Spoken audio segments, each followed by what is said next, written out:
ভাই রসুল পাক সাল্লাল্লাহু আলাইহি ওয়াসাল্লাম পৃথিবীতে প্রেরিত হয়েছেন তার অলৌকিক ঘটনাবলী মানুষকে শোনাবার জন্য নয়।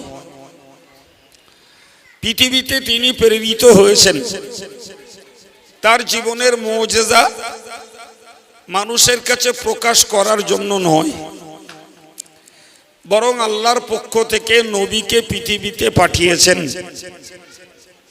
আল্লাহ পাকের বার্তাগুলোকে মানুষের কাছে পৌঁছে দেওয়ার জন্য, দ্বীনের দাওয়াত মানুষকে দেওয়ার জন্য, কোরআনকে মানুষের মাঝে বিতরণ করার জন্য।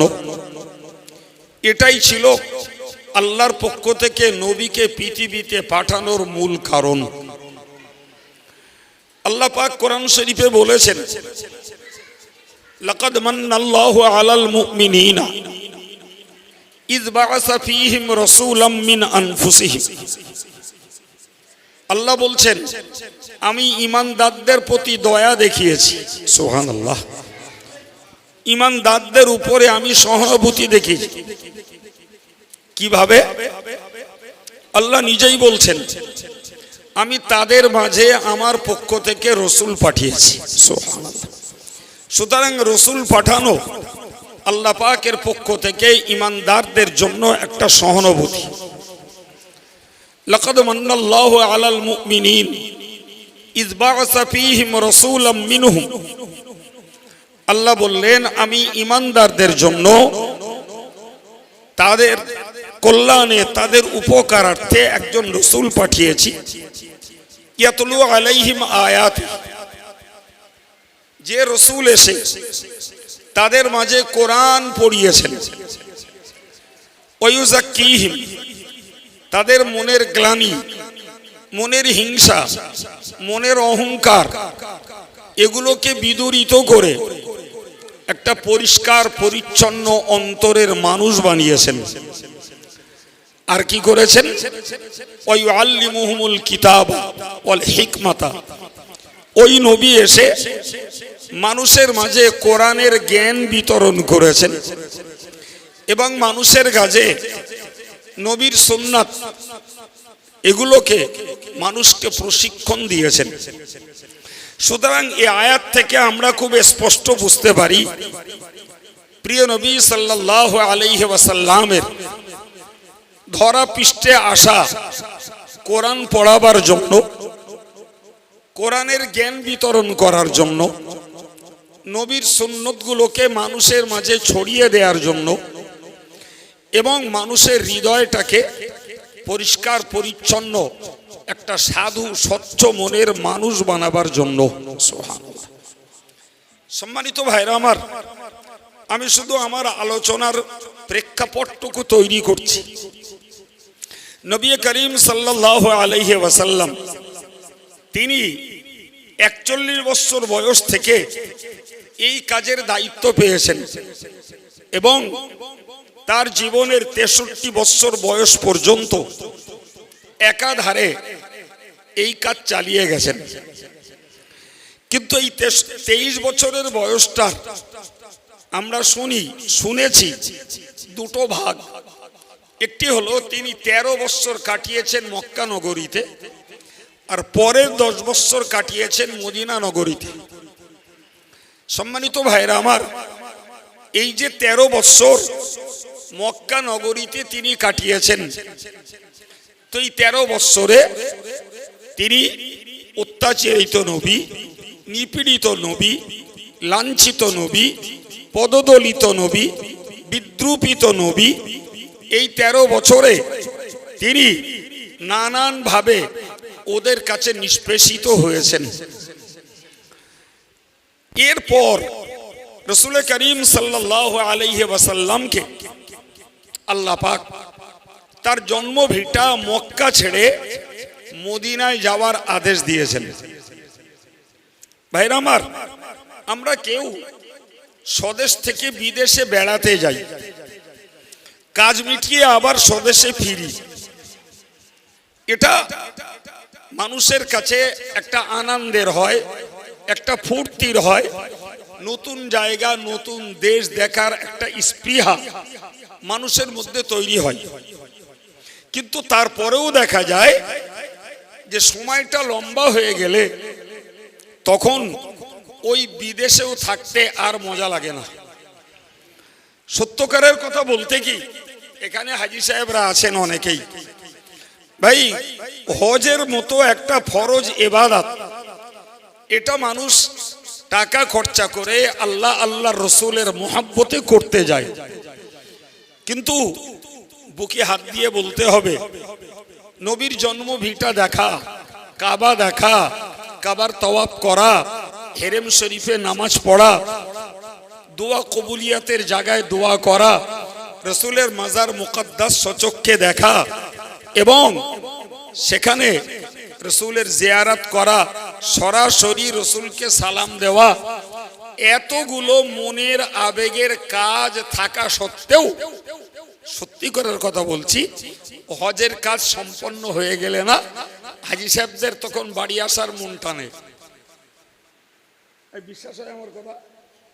হাজী সাহেবদের বাড়ি আসার মন টানে, কারণ মূল কাজ হয়ে গেছে, ঘরে ফিরতে হবে।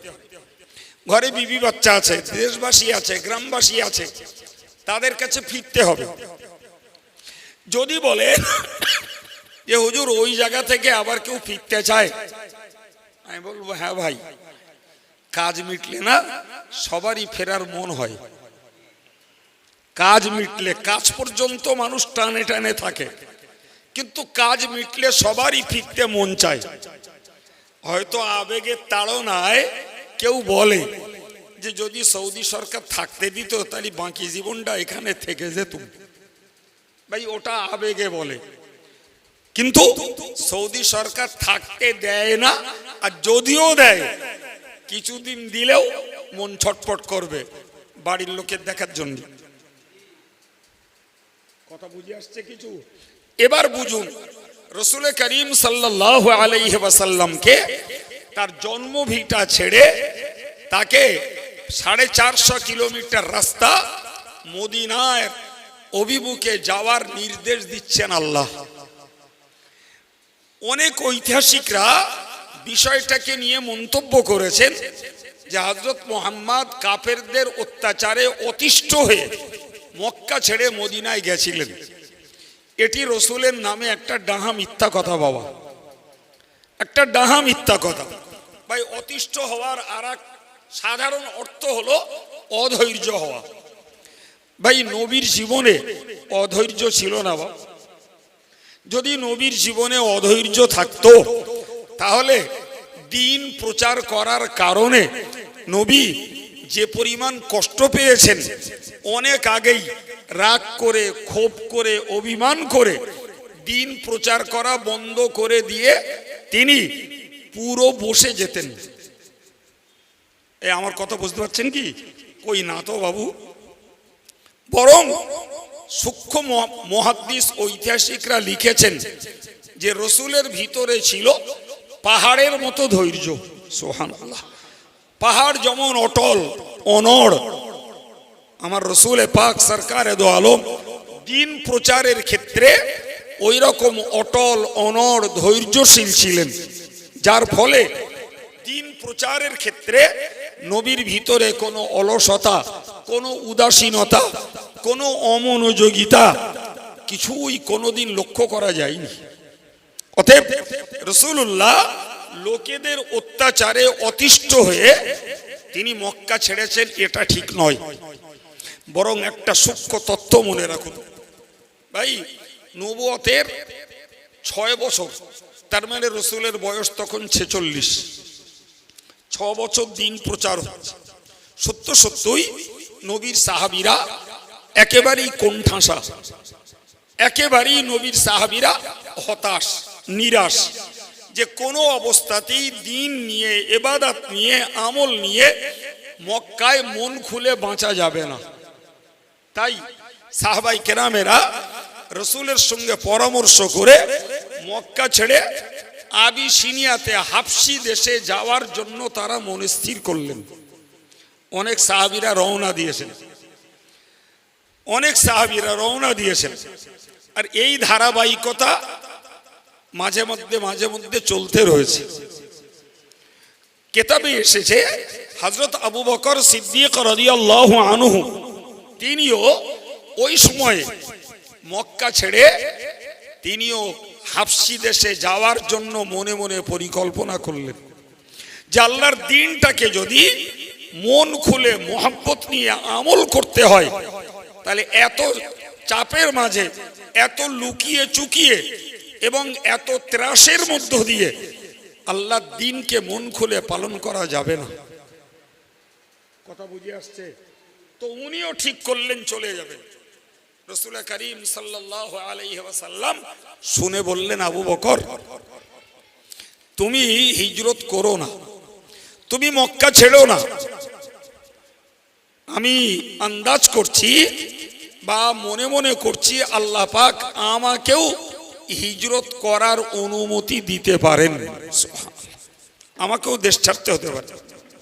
তো এই যে দেশ ছাড়তে হতে পারে, নবী যে পরিকল্পনা আন্দাজ আভাসটা দিলেন, এ থেকে বুঝতে পারা যায় এটা রাসূলুল্লাহ নিজের ইচ্ছায় মক্কা ছাড়া নয়, বরং আল্লাহ পাকের নির্দেশেই মক্কা ছাড়া।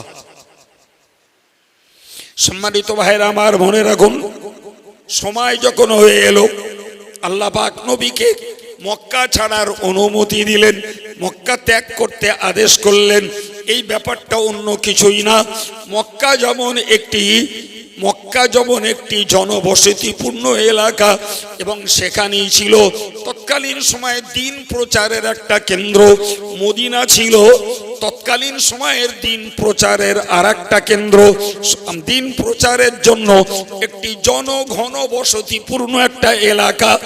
এই কারণেই আমার আল্লাহ নবীকে মক্কায় যেমন নবীর দ্বারায় জেলে নিয়েছেন, মদিনায় তেমন দ্বীনের আলো জ্বালবার জন্য, কলেমার দাওয়াত পৌঁছে দেওয়ার জন্য, যথারীতি কোরআনের বার্তা পৌঁছে দেওয়ার জন্য ওই জায়গাটাকেও আল্লাহর পক্ষ থেকে নির্বাচিত এবং মনোনীত। একবার জোরে বলুন সুবহানাল্লাহ। আর এই কথা তাওরাত কিতাবেও লেখা ছিল, এই কথা ইনজিলেও উল্লেখ ছিল, যা আখিরি জামানার পয়গম্বর তিনি একটা সময়ে মক্কা ছেড়ে, তার স্বদেশ ছেড়ে, জন্মভিটা ছেড়ে তিনি মদিনাতে যাবেন এবং মদিনার চিত্রটাও ওই সমস্ত কেতাবগুলোতে উল্লেখ করা রয়েছে, যাতে ইহুদি এবং খ্রিস্টানেরা তাওরাত আর ইনজিলটাকে পড়ে তারাও মদিনার পথটার, জায়গাটার পরিচিতি লাভ করতে পারে। এতটা লোকেশন তাওরাত এবং ইনজিল কিতাবে বর্ণিত ছিল। সুবহানাল্লাহ। জি ভাই, কথা বাড়াচ্ছি না, তবু একটা ছোট্ট কথা বলছি। হযরত সালমান ফারসি রাদিয়াল্লাহু আনহু তিনি ছিলেন পারস্যের মানুষ।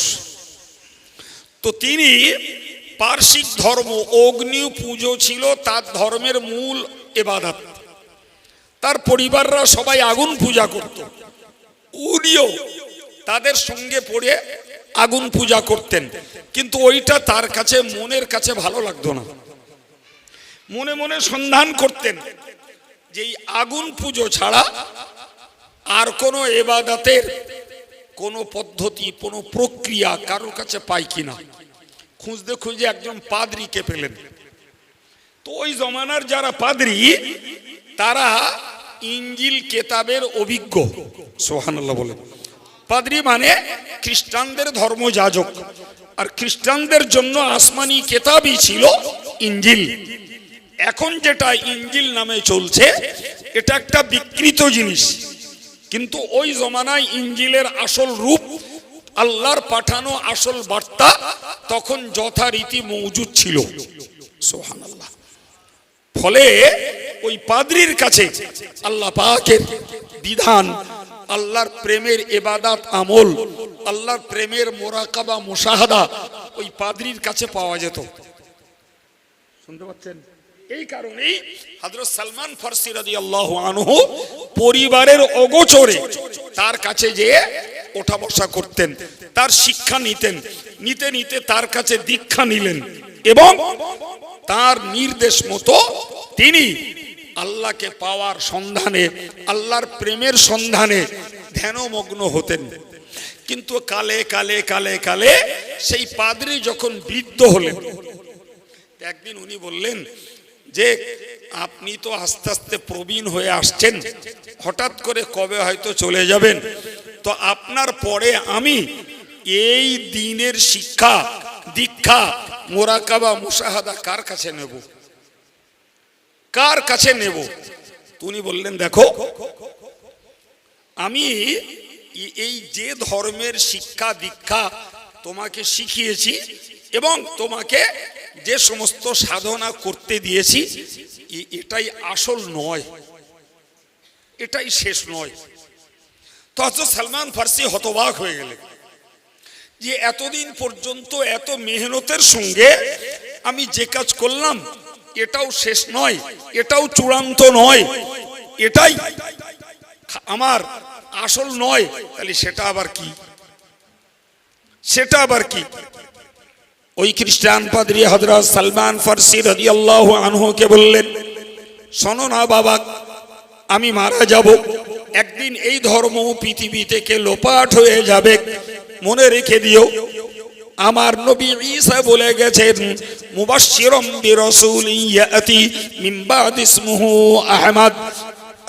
আমার নবী ঈসা বলে গেছেন, আমি এমন একজন সুসংবাদদাতা, আমি তোমাদেরকে একজন রসুলের আগমনের সুসংবাদ দিচ্ছি, যার নাম হবে আহমদ।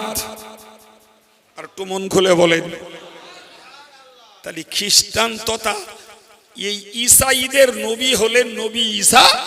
তিনি একথা তার কওমের কাছে বলে গেছেন যে অমুবাশশিরাম বিরাসূলিন ইয়াতি মিন বাদি ইসমুহু আহমদ, আমি সুসংবাদ দিচ্ছি আমার পরে একজন রসুল আসবেন যার নাম হবে আহমদ, যার বাংলা অর্থ হলো অতি প্রশংসাকারী, অর্থাৎ নবী পাক আল্লাহ পাকের সর্বাপেক্ষা বেশি প্রশংসাকারী।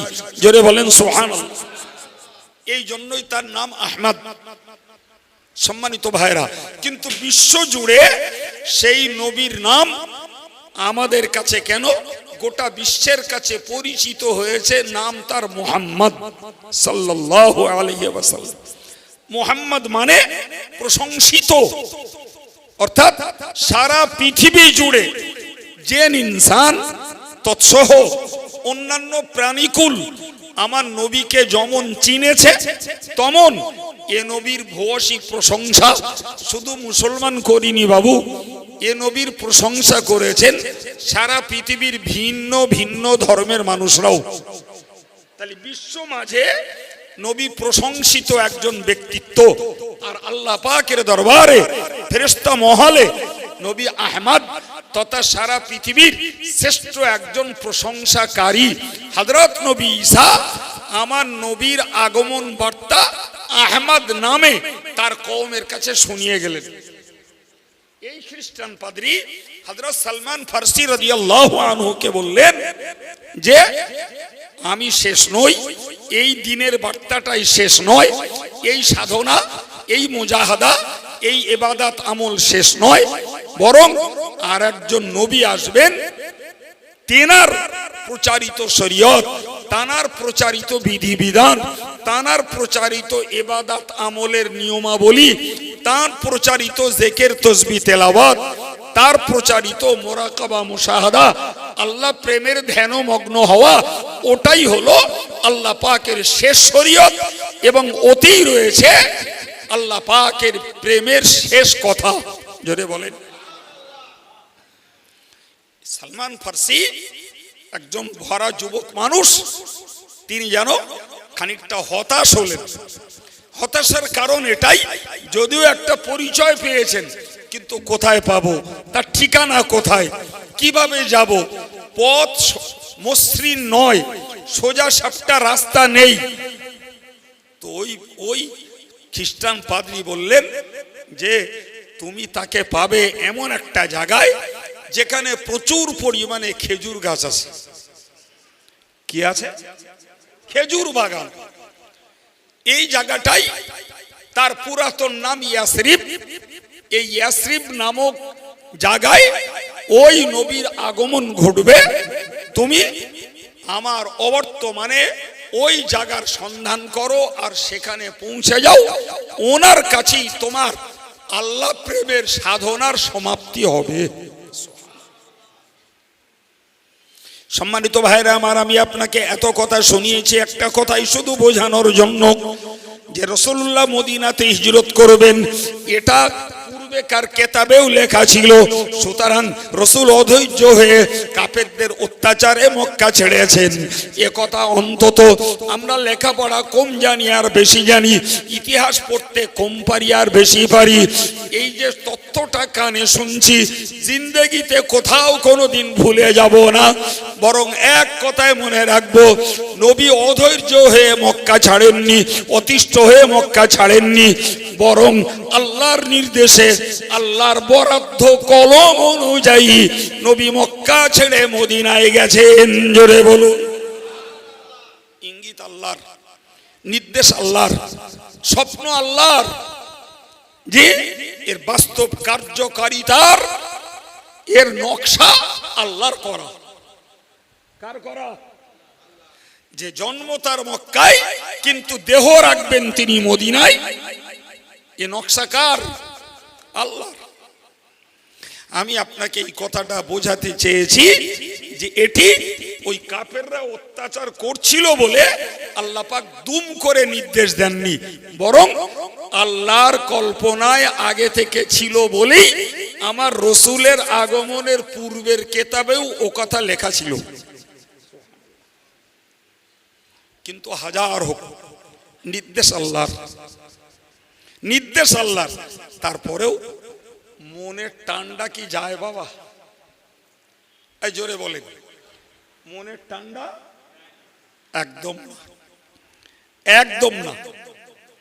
আরে বাবা, আমরা আল্লাহর হুকুম পালন করার জন্য রোজা রাখি, কিন্তু তারপরেও পেটে যখন ক্ষুধার পরিমাণ বাড়ে তখন খাবার দেখলে নফস সেদিকে যেতে মন চায়।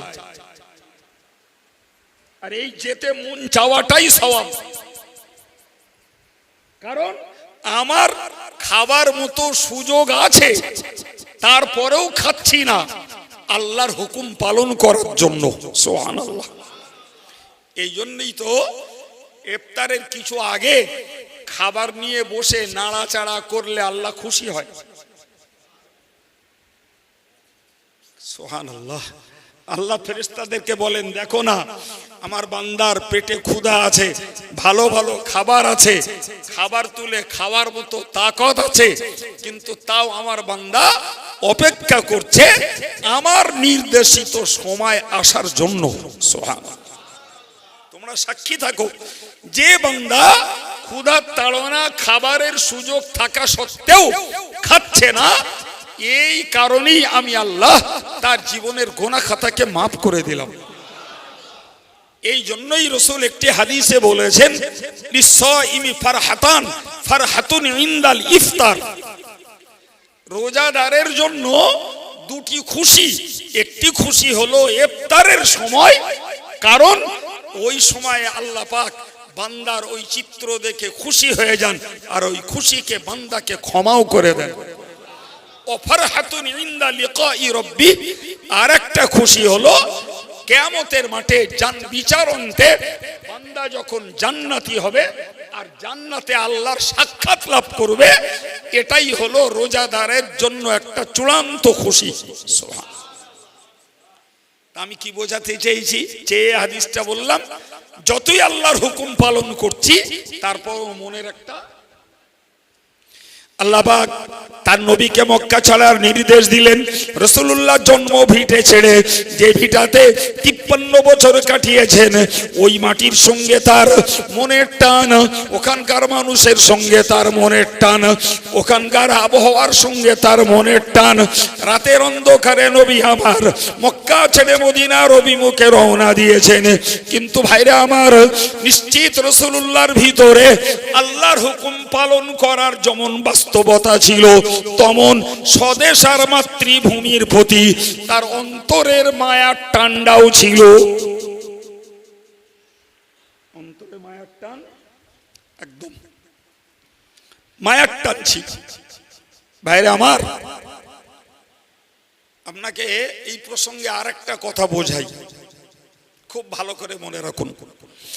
রাসূলুল্লাহকে যখন আল্লাহ মক্কা ছেড়ে মদিনায় যাওয়ার নির্দেশ দিলেন, আর মদিনায় যাওয়ার পরে আমার আল্লাহ রসুলের জন্য আর একটা মারাত্মক পরিবর্তনের নির্দেশ দিলেন। সেটা কি ভাই? নামাজ ফরজ হয়েছে, রসুলের বয়স তখন 51 বৎসর।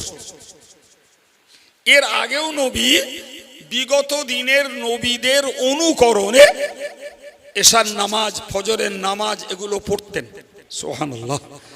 ওগুলো বিগত দিনের নবীদের অনুকরণে। কিন্তু 5 ওয়াক্ত নামাজ আমার নবী এবং উম্মতের জন্য আল্লাহ ফরজ করেছেন। নবীর বয়স তখন 51 বৎসর, আর রাসূলুল্লাহ হিজরত করছেন 53 বৎসরে। তার মানে 2 বৎসর তিনি নামাজ পড়েছেন কাবা শরীফের দিকেই ফিরে, কাবার দিকেই ফিরে। কাবা পৃথিবীর প্রাচীন গৃহ, আল্লাহর নির্দেশে তৈরি, এটাকেই কেবলা বলা হয়। ওই দিকে ফিরে নামাজ পড়েছেন। কিন্তু যখনই তিনি মদিনায় গেলেন, আল্লাহ পাকের হুকুম হলো যে তুমি বাইতুল মুকাদ্দাসের দিকে ফিরে নামাজ পড়ো। দুটো কেবলা পুরো দুদিকে, পুরো দুদিকে। ভাই কাবা শরীফ থেকে বাইতুল মুকাদ্দাস পুরো উত্তর দিকে। কথা বোঝা গেল? তাহলে উল্টো বাইতুল মুকাদ্দাস থেকে কাবা দক্ষিণ দিকে। তাই হলো তো নাকি ভাই? এখন রাসূলুল্লাহকে নির্দেশ দেওয়া হলো। আল্লাহ পাক কোরআন শরীফে বলেছেন, সায়াকুলু সুফাআউ মিনান নাসি মা ওয়াল্লাহুম আন কিবলাতিহিমুল্লাতী কানু আলাইহা। আল্লাহ বললেন, নবী হে, আমি এই যে তোমার কেবলা পরিবর্তনের আদেশ দিলাম, যে কাবার থেকে মুখ ঘুরিয়ে তুমি বাইতুল মুকাদ্দাসের দিকে ফিরে নামাজ পড়ো, এই পরিস্থিতি যখন তুমি আমল করবে তো মূর্খরা বলবে যে কি হলো মুহাম্মদ আর মুহাম্মাদের দলীয় লোকেদের, কোন কারণে তারা এই কাবা থেকে কেবলার দিকে ফিরলো, এই বাইতুল মুকাদ্দাসের দিকে ফিরলো একটা দিক। আর বাইতুল মুকাদ্দাসের দিকে যখন ফিরেছেন, সহিহ বুখারীর বর্ণনা অনুযায়ী 16 অথবা 17 মাস ওই দিকে ফিরে নামাজ পড়েছেন। কিন্তু মজার ব্যাপার, নবী নামাজ পড়লেন 1 বছর 4 মাস অথবা 5 মাস বাইতুল মুকাদ্দাসের দিকে ফিরে। কিন্তু কোরআন বলছে, ক্বাদ নারা তাকাল্লুবা ওয়াজহিকা ফিস সামাই ফালানুওয়াল্লিয়ান্নাকা কিবলাতান তারদাহা ফাওয়াল্লি ওয়াজহাকা শাতরাল মাসজিদিল হারাম ওয়া হাইসুমা কুনতুম ফাওয়াল্লু উজুহাকুম শাতরা। আল্লাহ বললেন, নবী হে, তুমি নামাজ পড়েছো বাইতুল মুকাদ্দাসের দিকে ফিরে, অথচ তুমি ক্বাদ নারা তাকাল্লুবা ওয়াজহিকা ফিস সামাই, আমি দেখেছি, আমি বারবার দেখেছি, বারবার লক্ষ্য করেছি তুমি আসমানের দিকে তাকাতে, আসমানের দিকে তাকাতে। মনের ভিতরের সংকল্প হলো কখন আসমান থেকে জিবরিল আমিন আসবেন আর আমাকে আদেশ করবেন আমি বাইতুল মুকাদ্দাসের দিকে মুখটা ফিরিয়ে আল্লাহ পাকের প্রাচীন গৃহ কাবার দিকে ফিরে আবার নামাজ পড়ার আদেশ পাবো। এই অপেক্ষায় তুমি আসমানের দিকে ফিরতে। ওগো নবী, নামাজ পড়েছো বাইতুল মুকাদ্দাসের দিকে ফিরে, কিন্তু তুমি রাতের বেলা প্রায় তাকাতে আসমানের দিকে, কবে আমার তাহবিলে কিবলা অর্থাৎ বাইতুল মুকাদ্দাসকে পরিবর্তন করে কাবার দিকে মুখ ঘুরতে আদেশ দেব, এর জন্য তোমার মনে ছিল আকর্ষণ, এর জন্য মনে ছিল মহাব্বত, এর জন্য মনে ছিল টান। 16 অথবা 17 মাস পরে আমার আল্লাহ পাক বললেন ফাওয়াল্লু উজুহাকুম শাতরাল মাসজিদিল হারাম, এবারে তুমি তোমার চেহারাটাকে আবার সেই কাবার দিকে ফিরিয়ে নাও। জোরে বলুন। আমি আপনাকে কি বোঝাচ্ছি বলুন দিন, যে আল্লাহ আদেশ করেছেন নবী বাইতুল মুকাদ্দাসের দিকে ফিরে নামাজ পড়ছেন ঠিকই, কিন্তু মনের টান, সুবহানাল্লাহ বলেন, আর ওই মনের টান অনুযায়ী কবে আল্লাহর হুকুম আসবে তাই প্রায় উনি রাতের বেলা আসমানের দিকে দেখতেন। 16 অথবা 17 মাস পরে আল্লাহ পাক ডাইরেক্ট নির্দেশ দিলেন ফাওয়াল্লু উজুহাকুম শাতরাল মাসজিদিল হারাম, তোমরা পবিত্র মসজিদ কাবার দিকে ফিরে যাও। আর যেই ফিরল সেই ওই আগের আয়াতটা ইহুদিরা বলতে লাগলো সায়াকুলু সুফাউ মিনান নাসি মা ওয়াল্লাহুম আন কিবলাতিহিমুল্লাতী কানু আলাইহা, খুব শিগগিরই আমার আল্লাহ বললেন, খুব শিগগিরই ওই মূর্খরা বলবে কি জিনিস মুহাম্মদ আর মুহাম্মাদের দলীয় লোকেদেরকে এই বাইতুল মুকাদ্দাস থেকে কাবার দিকে আবার ফিরিয়ে দিল। ব্যাপারটা কার? জোরে বলেন। আল্লাহর। নবীও তো আল্লাহর হুকুমের গোলাম। নবী কি একদম একদম কোরআন শরীফে আল্লাহ বলেছেন স্পষ্টত, জি প্রত্যেকটা নবীকে পাঠানো হয়েছে, জি তারা যেমন আল্লাহর নির্দেশকে মানবেন, উম্মতকে নির্দেশ করা হয়েছে নবীদেরকে মানবেন। প্রিয় ভাইরা আমার, তো ইহুদিরা বলতে লাগলো যে কি জিনিস মুহাম্মদ আর মুহাম্মাদের দলীয় লোকেদেরকে বাইতুল মুকাদ্দাস থেকে ফের কাবা মুখ করে দিল। ভাই ওদের বক্তব্য এটাই বোঝাতে চাইছিল যে যারা বাইতুল মুকাদ্দাসের দিকে ফিরে নামাজ পড়েছে আর পড়ে মারা গেছে, ওদের নামাজগুলো সব নষ্ট হয়ে গেছে। ওদের নামাজগুলো কি হয়েছে? আমাদের কথা বলুন, নামাজগুলো কি হয়েছে? নষ্ট হয়ে গেছে। কারা বলছিল? ইহুদিরা। ইহুদিরা বলছিল। জি এখন যারা নামাজ পড়ে পড়ে বাইতুল মুকাদ্দাসের দিকে ফিরে নামাজ পড়ে পড়ে যারা কবরে চলে গেছে, তাদের আপনজন আলাওয়ালাদরা তো আছে রে বাবা। তাহলে এখন এদের সামনে যদি বলা হয় যে তোর বাপেরা যা ধর্মকর্ম করে গেছে সব বাতিল হয়ে গেছে, তাহলে এনাদের মনটা খারাপ হবে না? হবে না? আমার আল্লাহ পাক কোরআন নাজিল করে বলে দিলেন কুল্লিল্লাহিল মাশরিকু ওয়াল মাগরিব, এরে বোকার দল, মূর্খের দল, ওই দক্ষিণ কিংবা উত্তর আর পূর্ব কিংবা পশ্চিম এ সবগুলো আল্লাহর দিক। কার দিক? কার দিক? আমি আল্লাহ যে কাবার দিকে ফিরে নামাজ পড়াচ্ছিলাম, আবার মদিনাতে আমার নবীকে বাইতুল মুকাদ্দাসের দিকে ফিরিয়ে দিয়েছি। আবার আমার যখন ইচ্ছা হয়েছে বাইতুল মুকাদ্দাস থেকে কাবার দিকে ফিরিয়েছি। সুতরাং পূর্ব পশ্চিম উত্তর দক্ষিণ সব দিকগুলোই আল্লাহর। অতএব যারা বাইতুল মুকাদ্দাসের দিকে ফিরে নামাজ আদায় করেছেন, কারোর নামাজ নষ্ট হয়নি, সবার নামাজ আমি আল্লাহর কাছে কবুল হয়েছে। আমার আল্লাহ বললেন মা কান আল্লাহু লিউদিয়া ঈমানাকুম, মা কান আল্লাহু লিউদিয়া ঈমানাকুম, আল্লাহ পাক তোমাদের নামাজকে নষ্ট করে দেবেন, এটা আল্লাহ পাকের পক্ষে কখনো সমীচীন নয়। আমি আল্লাহ যারা খাঁটি নিয়েতে হালালভাবে পবিত্র অবস্থায় খালিস নিয়েতে নামাজ আদায় করবে, আমি আল্লাহ তাদের নামাজকে কখনো নষ্ট করে দেই না। সুবহানাল্লাহ। সুতরাং ইহুদিরা ফিতনাবাজি করার জন্য, মানুষের মনে দুর্বলতা এনে দেওয়ার জন্য, মানুষের মন ভেঙে দেওয়ার জন্য এই অপপ্রচার করছে। মূলত যারা বাইতুল মুকাদ্দাসের দিকে ফিরে নামাজ পড়েছে তারাও আল্লাহর নির্দেশে পড়েছে, আবার কাবার দিকে ফিরছে, এটাও কার নির্দেশে? আমি আপনাদেরকে এই তথ্যগুলো তুলে শুধু এই কথাটা বোঝাতে চাইছি যে আল্লাহর নির্দেশ নবী আমার বাস্তবে লঙ্ঘন করেননি, কিন্তু নবী পাকের যেমন টান ছিল তার জন্ম ভিটার প্রতি, তেমন টান ছিল সেই ভিটায় অবস্থিত পৃথিবীর প্রাচীন গৃহ কাবার প্রতি। অতএব নবী আল্লাহর নির্দেশে মদিনায় গেছেন, মনের টান ছিল জন্মভিটায়। নবী আল্লাহর নির্দেশে বাইতুল মুকাদ্দাসের দিকে ফিরে নামাজ পড়েছেন, কিন্তু তার মনের টান ছিল কোন দিকে? মাশাআল্লাহ, সুন্দর বুঝেছেন।